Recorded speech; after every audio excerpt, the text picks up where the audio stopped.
El presidente de la República, Lenín Moreno, viene de anunciar preocupantes desajustes de cifras en endeudamiento público y déficit fiscal, así como la necesidad de reestructurar el servicio de la deuda y aplicar medidas de austeridad.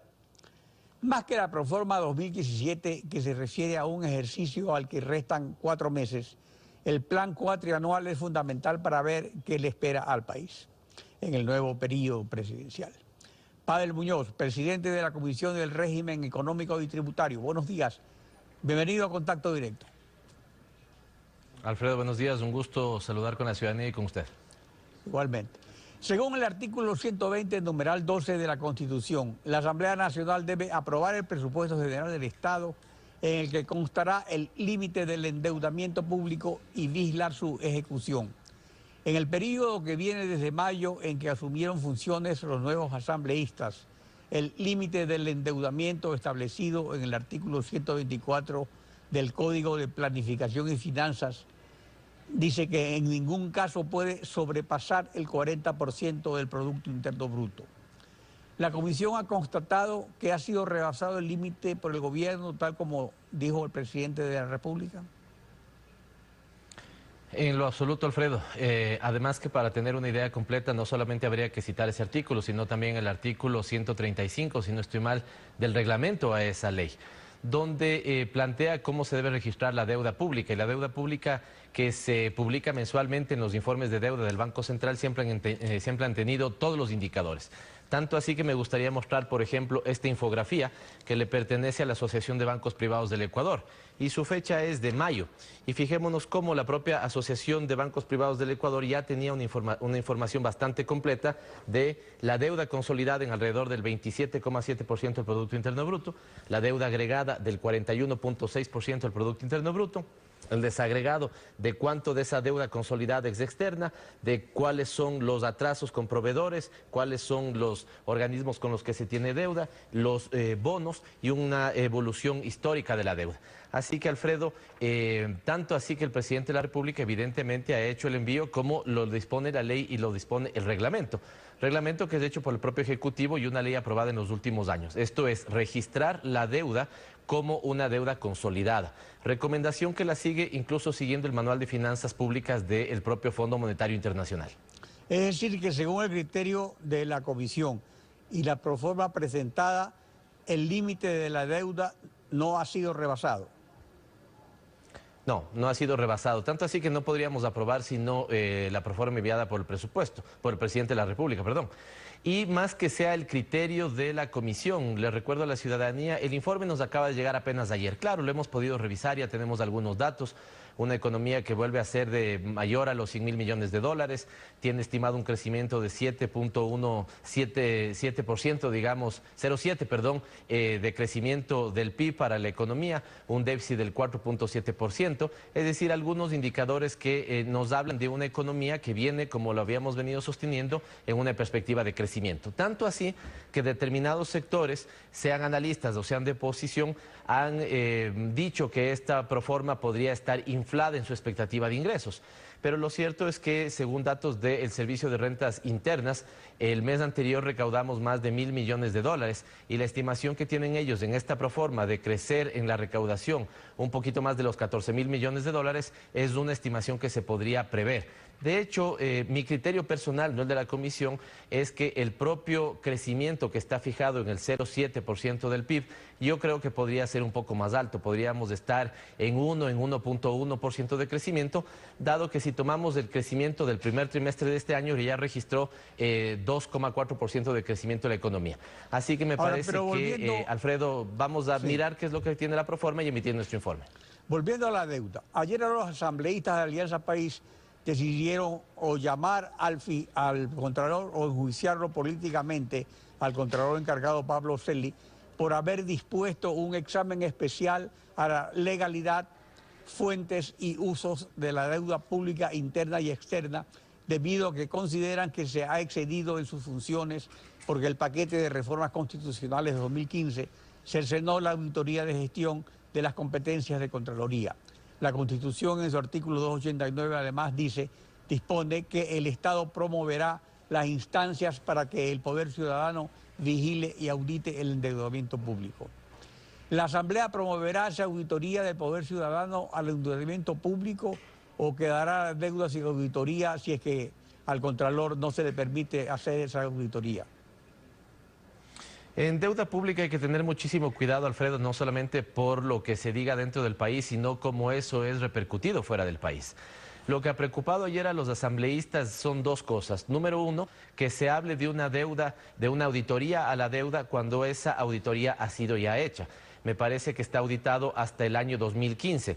En fuentes y usos, es decir, de dónde provinieron la deuda y hacia dónde se hizo esa deuda.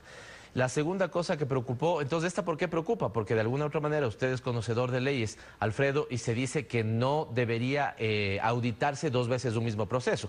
Pero ahí no está el problema, digamos. Al final, si esa auditoría ya se hizo y si esa auditoría fue positiva, es decir, no tuvo resultados negativos, qué bueno que se la vuelva a poder hacer. Pero evidentemente siguiendo los cánones regulares y explicándole a la ciudadanía de parte del Contralor por qué se quiere volver a auditar algo que ya fue auditado.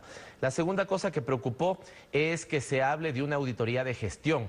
Y recordemos que la última enmienda que se hizo a la Constitución se define con mayor claridad el rol de la Contraloría como un juez de cuentas, se le quita esa potestad de hacer auditoría de gestión, entonces llama evidentemente la atención. No se ha planteado todavía el inicio de un juicio político, Alfredo, lo que se ha dicho es que se le invitará a que comparezca a la Comisión de Fiscalización para que explique estas dos inquietudes. Lo que amerite después es una cosa que solamente el proceso lo dirá.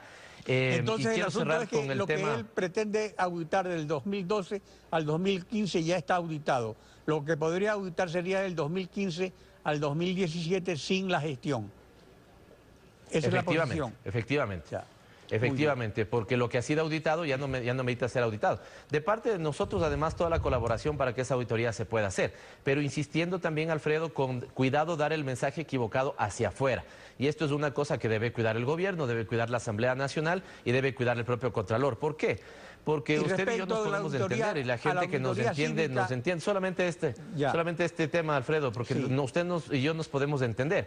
Pero si es que de afuera, en los mercados internacionales, se entiende una auditoría con veduría, algo así como las auditorías de jubileo, en realidad más bien va a afectar la posición que el Ecuador tiene en nuevo endeudamiento. Los gastos en salud, educación y seguridad son prioritarios, pero se los usa políticamente para defender todo el gasto permanente en personal, que en la proforma es de 9.192 millones de dólares, el 30% del presupuesto y aproximadamente el 60% de los impuestos. El exministro de Finanzas de la Revolución Ciudadana, Fausto Ortiz, señaló lo siguiente sobre los gastos en personal. Veamos. Digamos que de ahí seguramente el 70% de ese rubro, quizás hasta 75% de ese rubro, está en 4 sectores, ¿no? Educación, salud, Fuerzas Armadas y Policía. Los más importantes sin duda son educación y salud, que yo creo que de esos 9.000 millones de dólares estarán representando algo así como un 30% del total. Al gobierno le corresponderá ver cómo evalúa si aquellos rubros son los adecuados y tendrá que ver dónde hacer el recorte. El gasto corriente y gasto personal es muy difícil hacer el recorte, pero alguna tarea tendrá que hacer el gobierno. A ver, es decir que apenas el 30% de los 9.000 millones es para educación y salud. Y el resto sería pues entonces una cuota clientelar de Alianza País, que en la bonanza pagó bonificaciones para jubilaciones anticipadas y para captar esas vacantes. O sea, ¿eso es lo que no se toca o sí se puede tocar o sí se va a tocar o en qué medida se puede tocar? En lo absoluto, Alfredo, y distingo en dos la respuesta. En primer lugar, le corrijo a Fausto Ortiz, porque el 87% de ese monto de los 9.000 millones de dólares es un monto que se destina a pagar en el sector de salud, en el sector de educación, en el sector de seguridad, me refiero a Fuerzas Armadas y en la Policía Nacional. Es decir, que la mayoría de ese monto está destinado al pago de los elementos que son fundamentales para garantizar derechos. Si no, tendríamos una constitución como la que tenemos, Alfredo, donde se garantizan los derechos de salud y universal de manera gratuita, donde evidentemente estamos hablando de una ciudadanía que busca tener mayores niveles de seguridad, claro, la situación sería distinta. Discrepo yo plenamente con la forma en la que se ha analizado muchas veces el supuesto incremento en el sector público, el supuesto incremento de instituciones. Aquí mismo en este canal hace poco se hizo un reporte, pero no se dijo que hoy hay 69 instituciones menos que en el año 2006. No se dice, por ejemplo, que el incremento de personal ha sido fundamentalmente en áreas desatendidas, que antes no tenían ese personal. Antes teníamos una escuela unidocente, cuando esa escuela pasa a tener más maestros, que son los que necesita la ciudadanía, eso es lo que vamos a tener.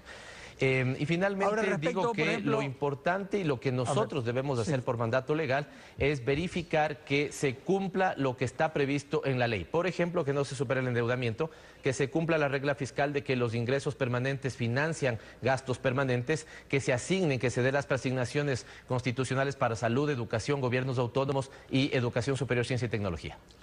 El presidente de la República también anunció medidas de austeridad que apenas representan unos 400... no tiene el sonido. A ver si me escucha. Ahí sí. Ya. Digo que el presidente de la República anunció medidas de austeridad que representan apenas unos 400 millones por año, es decir, el 4 por mil del Producto Interno Bruto y el 0,4% la necesidad de financiamiento.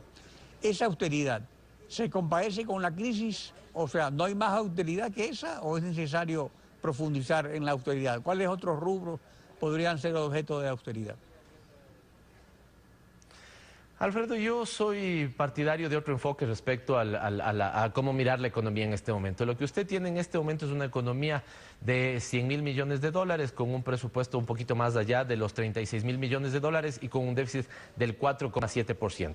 Lo que debemos hacer es manejar ese déficit en la siguiente forma. Primero, que vaya disminuyendo sobre la base de las obras que se van terminando.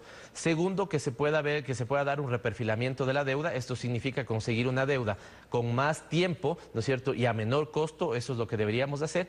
Pero yo no soy partidario, Alfredo, de que debamos llevar una economía, digamos, a déficit cero o una economía que no piense en que la inversión pública es una inversión que debe hacer dos cosas: garantizar derechos y atraer inversión privada.